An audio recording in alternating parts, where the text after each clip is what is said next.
Today you will learn, don't give Benadryl to the elderly. Don't give benzos to the 3Ds, drunk, dementia, and delirium. Take a quick second to think about the underlying reason for the agitation, and then pick your medication based on the underlying cause. Check out the show note for some resources that will help you match the cause to the medication.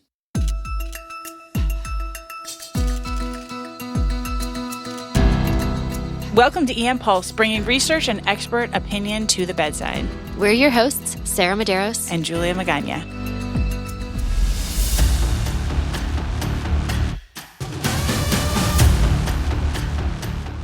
Welcome back to EM Pulse. Agitation in the ED can stem from a variety of causes, including medical, psychiatric, and of course, the good old substance-related issues. What are some of the key steps emergency physicians should take to rapidly assess and identify the underlying causes of an adult patient's agitation? That's what we're going to talk about today.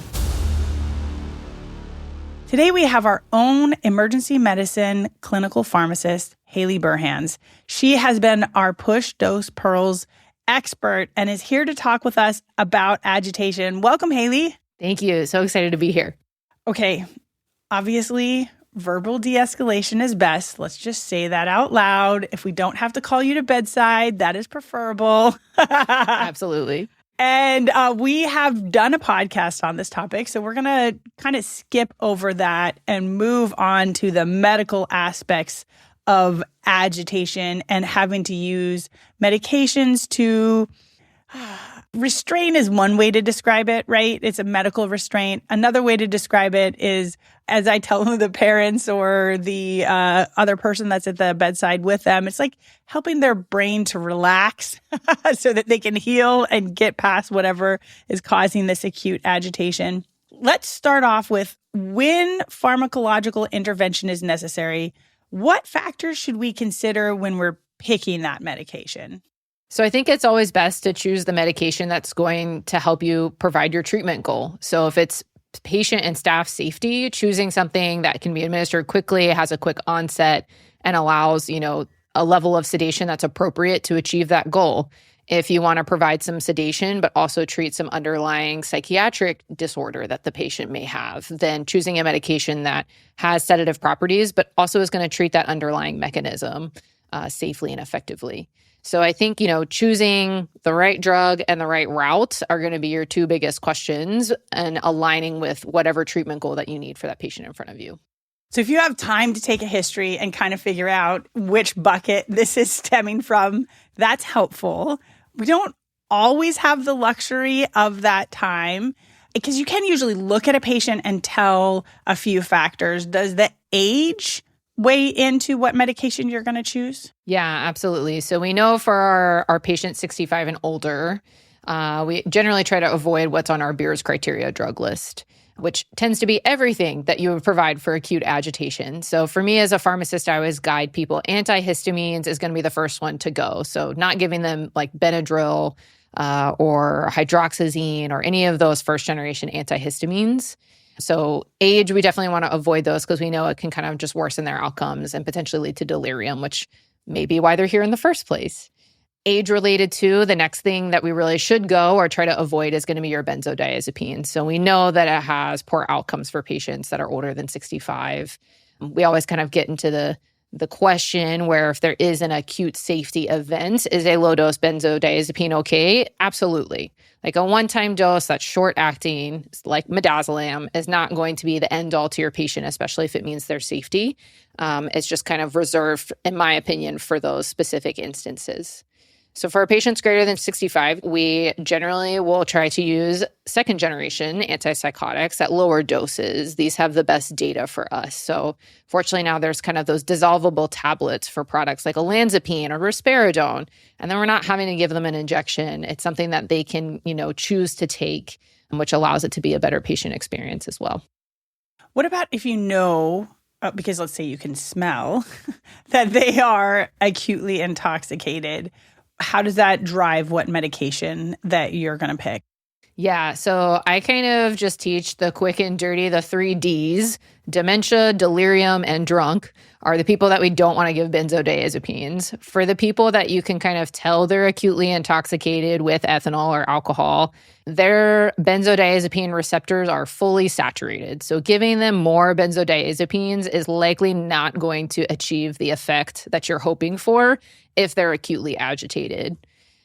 Unfortunately, there's not a lot of other great options for these patients, but there is a decent amount of literature to suggest that first-generation antipsychotics like haloperidol may be helpful in this patient population. The one thing that I tend to caution is sometimes patients that have chronic alcohol use disorder tend to have electrolyte derangements. So one of the things that we worry about with haloperidol that is talked about a lot is QTc prolongation.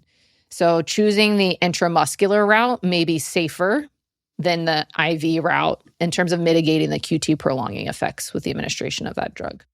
That's interesting. Are there any other hard stops, like don't use this med for this particular underlying cause? Not necessarily hard stops. I think something that I get asked a question a lot about is a black box warning that you find on atypical antipsychotics for older patients, that it increases risk of mortality. And I like to remind a lot of ED providers that that data is for long-term use. So acute use in a short period, we don't have any data, current evidence to suggest that that is going to increase their risk of mortality. Another thing is really like the combination of meds that we should talk about. So olanzapine and administration of benzodiazepines within a short period of time has been linked to, more hypotension and potentially hypoxia. So it's always kind of something to kind of be aware about, especially when we're choosing routes, because that data was done in non-oral formulations as well. And then in terms of, the old school B52, so lorazepam, haloperidol, and diphenhydramine, literature suggests using these three medications together is going to cause increased risk in hypotension, more oxygen desaturation, increase in physical restraint use, which I think is interesting, and a longer length of stay. So, 2 agents are better than 3. It's just kind of to keep in mind when we're choosing what medications we want to combine. Okay, so let me give you a few scenarios here. Let's say that you have a patient who comes in, and to the best of your ability, you can tell that they're intoxicated. What's your go-to medication and what route? Yeah, so if they're acutely intoxicated and it's unknown substance, so, we don't know if it's IV drug or they smoke something or ethanol is also on board, I think it's always safe to try a little bit of benzodiazepines up front. We have a lot of patients that will use methamphetamines, and so it's very sympathomimetic. So providing benzodiazepine can kind of help calm them for us to be able to interact with them. If it's known just like ethanol, like you can smell ethanol and they're kind of just like combative when you approach them. Yeah, okay. I don't recommend benzos because the benzo bucket's full. Yeah, that's true. But if they're sitting on the gurney and nothing's happening and they're kind of wigging out, I don't want to say unprovoked. Unperturbed. Yes. With no one doing anything, to me, that suggests that they're probably not just heavily intoxicated. There may be some underlying kind of sympathomimetic or something going on. So you still need to fill the benzo bucket. Yes. Okay. I would recommend some benzos to see if we can kind of counteract what's going on. But yeah, if it's that patient where when you don't touch them, they seem pretty sedated, they're pretty, not interactive. But when we go to, unfortunately, draw labs, put an IV, they're very combative. I think that's something where you should maybe enlist the help of an antipsychotic to allow you to facilitate that care. Okay, so intoxicated, you're going to do benzo. Which benzo are you going to use? Yeah, so I think if it's really urgent, they're agitated, we can't even get near them, midazolam is going to be the fastest thing that we can give in terms of onset.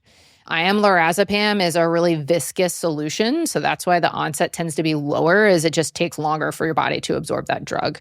So a lot of times we like lorazepam because of the longer duration of action, but in those situations where we just need safety now, midazolam is going to be our best friend. And what's the dose that you recommend? For our adult patients, I'll usually have them start at 5. That's partially, evidence-based for like weight-based dosing. For like our kiddos, it's kind of like a 0.1 to 0.2 mg per kg. But also we have a concentrated vial in our ED that comes in 5 mg per ml. So it's easy to draw up a 1 ml. People can do that under a stressful situation with minimal errors. But 5 to 10, I think, is very reasonable for adult patients. Okay. Next scenario, you have a patient that's in a psychotic break, plus or minus drugs. We don't know exactly, but they clearly have an underlying mental health issue. What is your go-to medication for agitation? Yeah, for those patients, I do gravitate towards our second generation antipsychotics. We're very fortunate now. So like olanzapine has an intramuscular formulation that can also be used IV. And then like we talked about, those dissolvable tablets. So I think those medications, have the serotonin antagonism, the dopamine antagonism that's going to help the underlying disorder that may be contributing to the acute agitation that we're seeing on the outside. And they also have the antimuscarinic and the histamine sedative properties that can kind of allow them to, like we talked about, calm their brain down and interact with us in a manner that allows us to give them care. Why olanzapine over Haldol?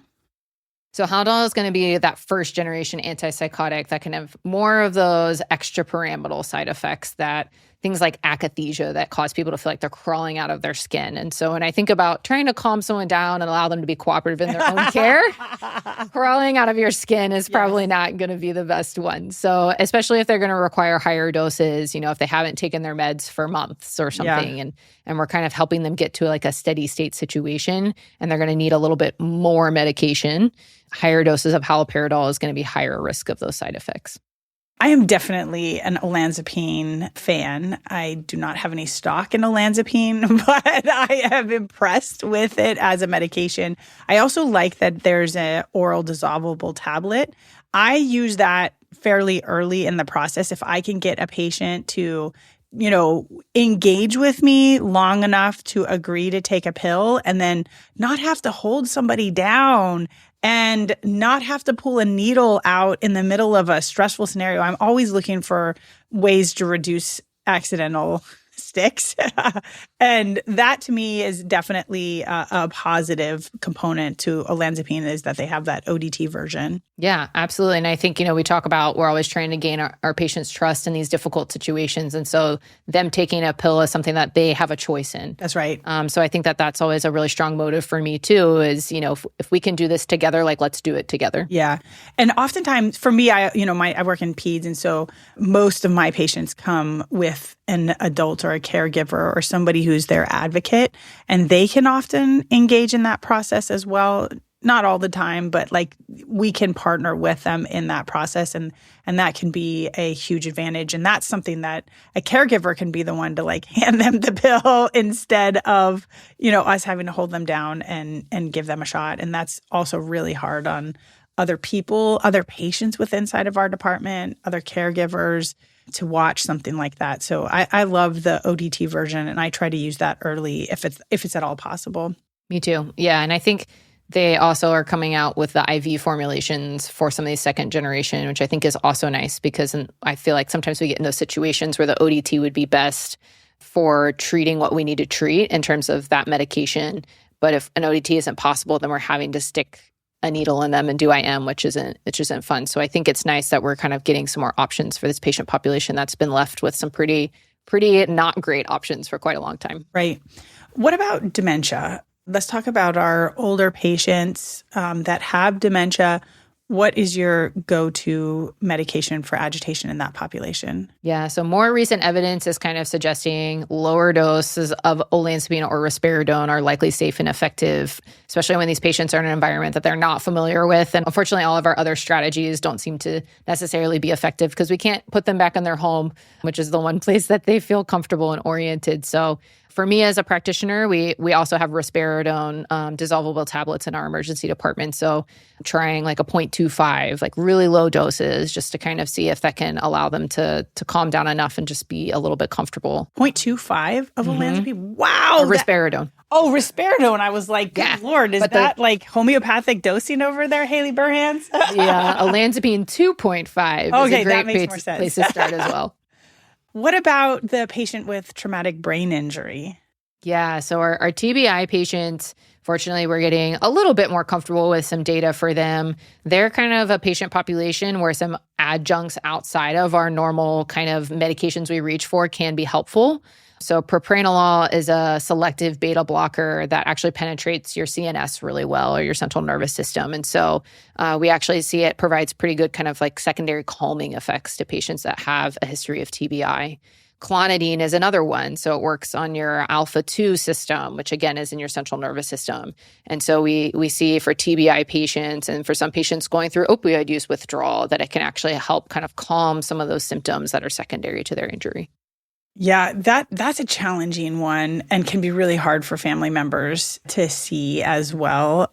I think a lot of these patients end up getting intubated for other reasons, and we kind of need to take over physiology and try to treat the underlying cause sooner than later. But that's really cool that we can have some other medical adjuncts to use as well. What about mania? Similar to psychosis, but not quite the same thing. How do we help those patients? Mania is really interesting and it's really hard. I think it's one of those things where, unfortunately, I always kind of guide providers towards dual therapy. I think providing an antipsychotic, but also a benzodiazepine is going to be the more effective route. Obviously, these patients, a lot of times, orals is very challenging and it's not going to happen. So a lot of times I'll maybe recommend an IM antipsychotic. And then once that's kind of kicked in, maybe we can give them like an oral benzo that lasts a little bit longer, just to kind of see if we can take the edge off this a little bit longer to provide them with some good care.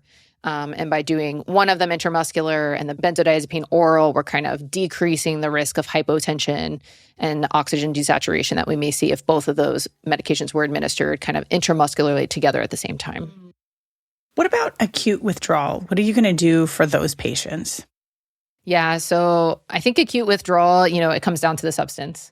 Yeah, fair enough. So, alcohol withdrawal, we're going to give them back those benzos and kind of fill up the bucket until their symptoms have kind of been mitigated. Methamphetamine withdrawal is kind of, again, like treating their symptoms. They kind of, tend to get really sleepy, but they may just kind of have, some secondary things that they're just used to being sympathomimetic all the time. For other kind of substances, a lot of times it's just treating the symptoms. We don't really have a good way to kind of like give back that substance safely like we do with alcohol withdrawal. So I think it's just going to depend on what we think they may be withdrawing from and how they're acutely presenting, like where in that timeline. Haley, I'm hearing a theme of not mixing meds. Like you're giving a lot of monotherapy.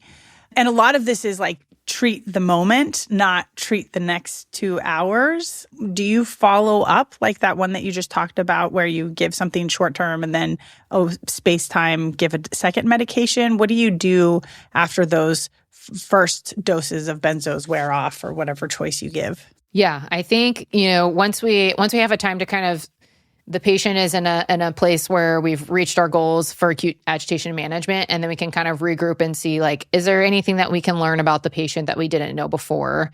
And then can we go ahead and put some orders in that are available for our nursing staff to use kind of immediately? So, if we have someone that comes in that's acutely agitated and we don't anticipate that within an hour that's going to change, having a good IM, PRN, or as needed medication available for a nurse to pull if they notice that a patient is escalating, having scheduled orals. If we all of a sudden can find out, this patient was supposed to be on olanzapine 2 times daily and they have run out of medications for a month, like let's go ahead and schedule those. So I think most appropriately, that gives us the window to come up with what is the best plan for this patient, knowing that they did react to IM olanzapine. And so we know that agent is going to be effective for them. I like that a lot. Is there a favorite resource that you have that we can point our listeners to? There's a decent amount of emergency medicine guidelines. There's a really good one for pediatrics that was actually put together by an international organization that I'm happy to send you so we can share in the notes. But I think in terms of general emergency medicine, it's kind of looking through a lot of these trials for these specific patient populations. So I don't really have like a favorite guideline that is the answer to all acute agitation. We are very spoiled that we have a psychiatric pharmacists at our institution that have put together an institution protocol. So, I think collating some of these evidence and putting together a table for yourself can be really helpful. I agree. I think having an institutional guideline is helpful because there are many different scenarios in which we have to use different medications. And so it is helpful to have something that I can pull up quickly and easily and help guide me in that process, especially if I don't have Haley at my side.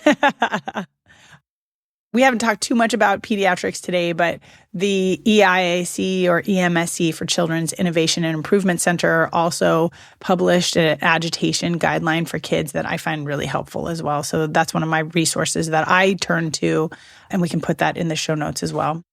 Haley, anything else you think we need to know about agitation? I don't think so. I think for physicians in your practice environment, it's just being familiar with the products that you have, and that will help you be able to make those kind of more split-second decisions more confidently in terms of, intramuscular versus oral administration, since not everyone's, medication formulary is going to be the same. Okay, that wraps up our discussion on agitation. Thank you to our department for having a pharmacist like Haley around for those moments of agitation. And thank you to OM Productions for not being agitated when we mess up on our recordings. Until next time, stay curious, stay inspired, and stay tuned.